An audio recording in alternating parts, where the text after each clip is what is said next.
With 4th of July weekend coming to an end, I decided to watch a movie that was one of my favorites growing up as a kid. I was a huge fan of the Revolutionary War growing up. This the whole idea of a country leaving another country to start their own thing.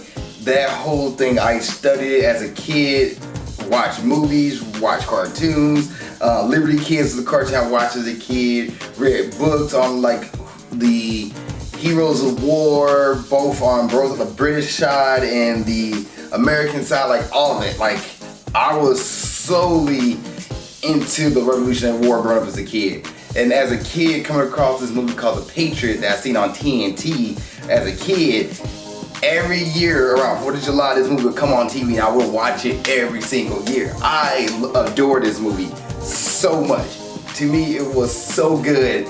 And then watching it as an adult in the year 2021, I was like, this movie, I knew it was inaccurate as a kid. I looked it up and I saw like, oh, this is not like a real story. This is just people who was part of the Revolutionary War, and this writer and director decided like a loosely adaptation of these real life soldiers, decided to make kind of like a fairy tale-esque story of people who actually experienced the war. They picked a few names, changed people's names around, and based the characters off their story and made this fantasy movie of a real life event. Kind of like 300 in a sense. Think 300, how that movie is not 100% accurate. The Patriot's the same thing, but it's so good. You're watching, you're just like, I'm digging this movie. I can get behind the characters. I can get behind the motivation and see why they want to do this. And to me, at the end of the day, the acting in this movie is great. The storyline is great. The music that falls with it is great. It's a lot of slow motion in this movie for no necessary reason, but it's a fine movie. And today on this episode, we break down in honor of 4th of July. I'm going to review the movie The Patriot. What's up, world? Welcome to another episode of Movie Breakdowns. I'm your host, Ali Zakka.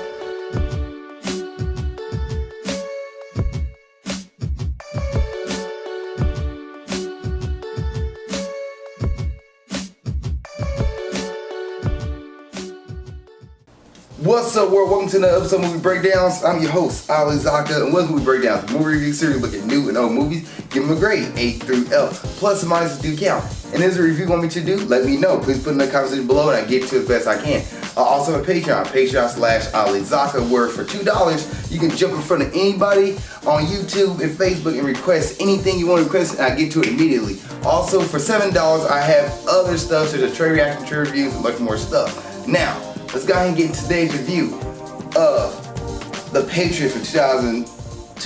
So it is not 2003, it's just the year 2000. Also, before I jump ahead, I do want to say thank you guys so much for supporting this channel. I really love you guys. Thank you so much for the support. Thanks for the comment. I appreciate you guys so much. Now, let's get into the actual review of The Patriot from the movie from the year 2000. I can't want to say the movie 2000, but the year 2000, which that's actually shocking to me. When I first watched this movie, probably what, 2003, 2004, and I had no idea this movie was from the year 2000. I had no idea until recently watching it again. I was like, what year this movie actually came out? And it did. It came out in the year 2000. And also this movie is 2 hours and 40 something minutes long. Let's see, 45 minutes long. 2 hours and 45 minutes long. This movie is almost 3 hours long. And it does feel like that at certain points. It does feel like when you're watching this movie, they're like, man, it is kind of long in the tooth. But at the same time, it doesn't linger on that point where it stays like, feel like it's dragging. It doesn't feel like that all the way through. There are points where it starts to like take that tank and then it picks back up. And there's a moment of like, okay, the dust is settled. Calm down. Then it picks back up. Okay, dust is settled. Calm down. Then it picks back up, but it never drops you below like where you're just like, okay, we're falling. This movie's done. Like it's not picking itself back up. No, this movie constantly keep you up there, and anytime it drops, it still brings you back up.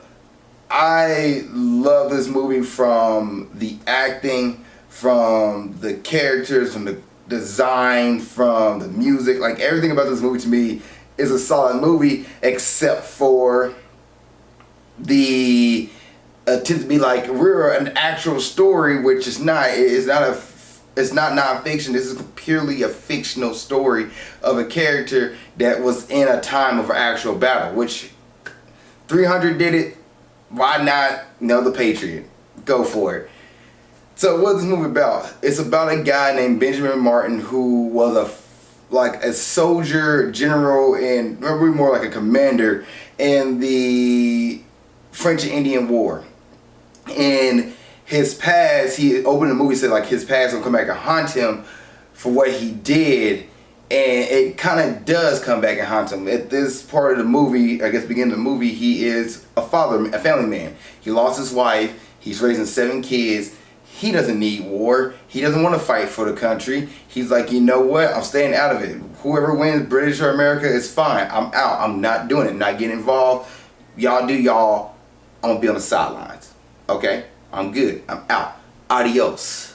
Deuces. Well, unfortunately, Papa Malfoy, Jason Isaac character, comes into the scene and kills Benjamin Martin's son.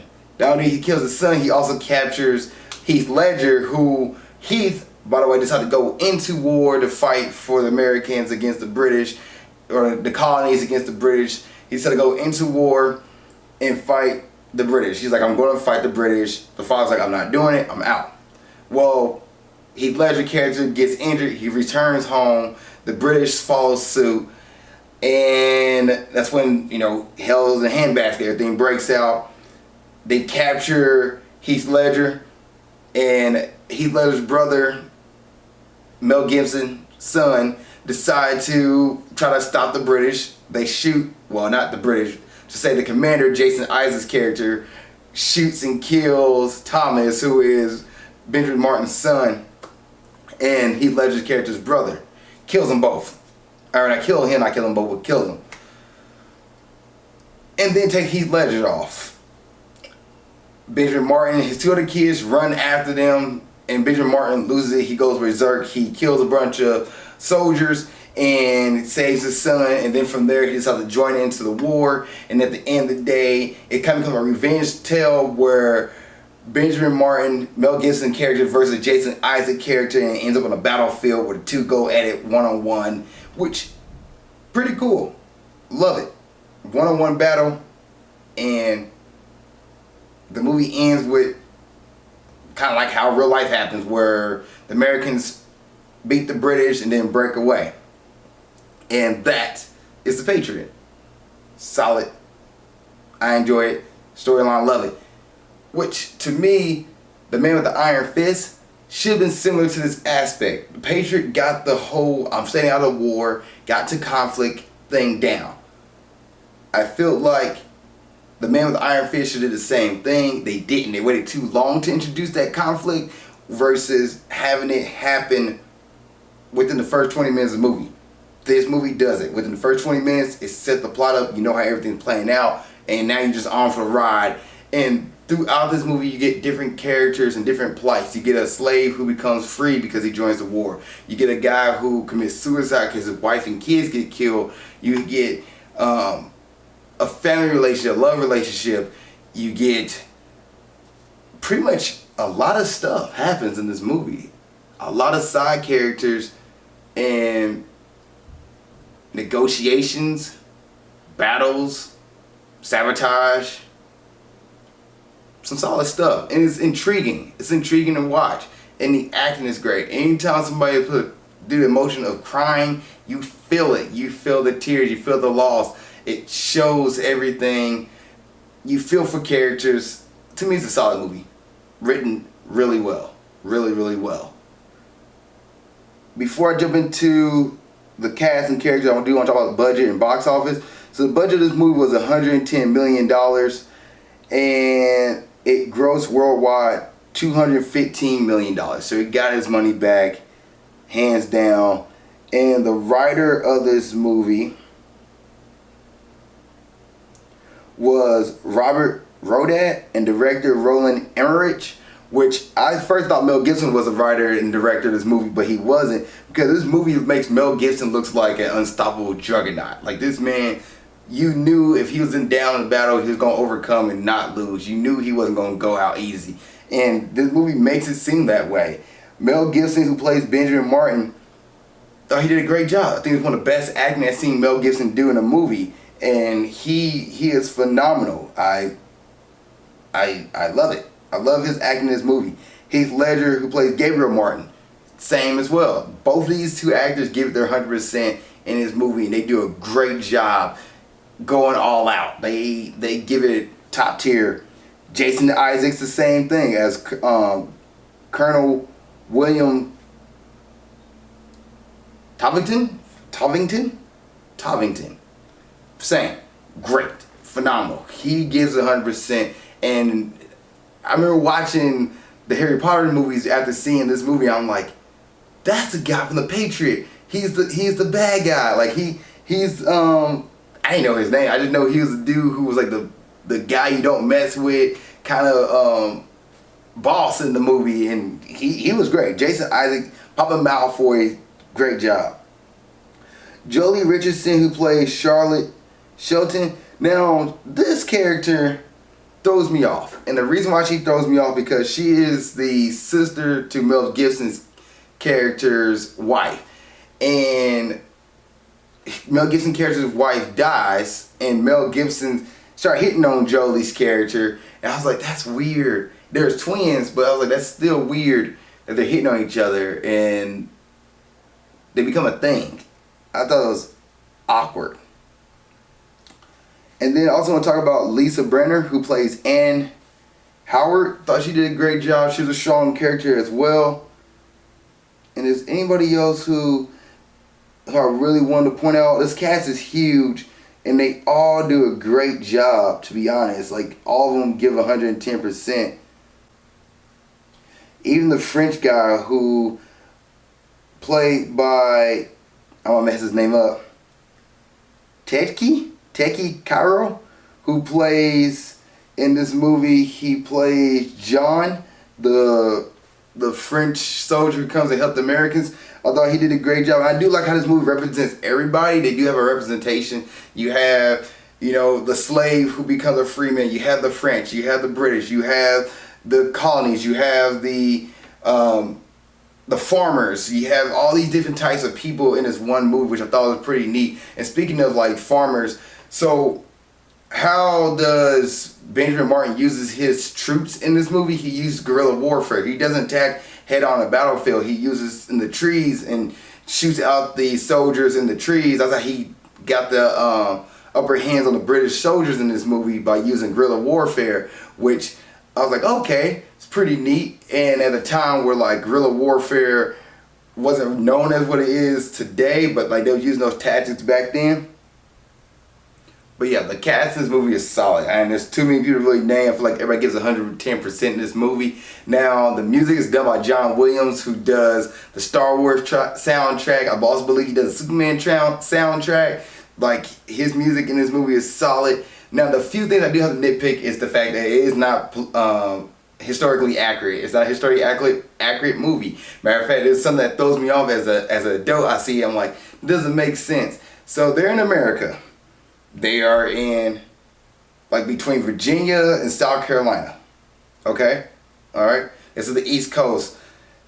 And at one point, Charlotte and the kids flee to this, what looks like a beach island, or maybe a beach community that is full of nothing but black people who are living in a community like they are like on their own island, like an island community. And this is in like, they're in the 1700s. This is not like, after the Civil War. And from what I know, I could be wrong, but there wasn't a black community thriving like the way this movie makes a black community thrive. It looks like there's nobody, like they said they wasn't slaves, but yet they were on this beach, like this beach community living in like huts. And I'm like, I don't think America had that. I don't think America had a full black community living in huts unarmed and not getting messed with by people who trying to put them in slavery. Like, they was walking about freely, and I'm like, I think we would have known about a community that didn't get taken over, that started their own community and allow anybody to come in and rest and sleep and do what they want and do what they please and go off about a business and not get attacked. There's nothing like that during this time. So I was like, what the heck? Explain this, please. But the movie's not historically accurate, so I guess you don't have to explain it. You can do whatever you want. You say, sure, they have a whole black community. Nobody's going to church from there. There's a bunch of black people there. I'm just like, that just threw me off. Threw me off a lot. Because, like, you had this guys on the plantation who said they were free slaves under Benjamin Martin. They was free men. They wasn't slaves, so they were just staying there helping out. And then you have actual slaves in the movie. And I was just like, something don't seem right here. But also I heard in this movie the British are not portrayed well in this movie at all too. So it is what it is. I just know, like, that right there doesn't sit well with me, but it's my little nitpick, and it's fine. Now, this movie is gory. It's a gory movie, so you plan on watching with family, just be in mind that, like, there's a dude commits suicide, a dude get an axe tossed in his back and just gets destroyed. People get their head blown off, knees get blown off. It's a very gory movie, so just be aware of that going into it. It is a Friday night movie. Yes, it's a Friday night movie. Watch with your friends and family. And grading time. I'm going to grade the movie The Patriot from the year 2000 an A-. An A-. The acting is great. The music is great. The design, everybody gives 110%. Everything about this movie is solid. Just, it's not a historically accurate movie, and it kind of pretends to be, and it shouldn't have. At least give you a heads up, like, this is not historically accurate. At least something. But it's cool. It's a fun movie. You're going to enjoy it. It is super long, so be ahead of that.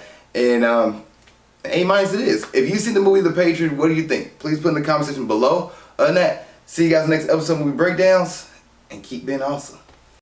Thank you guys for watching this episode. I really appreciate it. Please like, share, comment, subscribe. Also, you want to see what else I'm doing in my normal life and other things that's going on, please follow me on Instagram at Ali_Zakka. I'll put it right here around my face. Yep, right there. Also, if you want more episodes of movie breakdowns or grind towards success or whatever it is I'm doing on YouTube, you know what? Follow my page right here, like I said before, the little comment thing right there, And then you can watch the last episode of Movie Breakdowns right here, and watch the last episode of Grind Towards Success right there. Other than that, thank you guys so much. I really appreciate y'all. See y'all next time. Keep being awesome.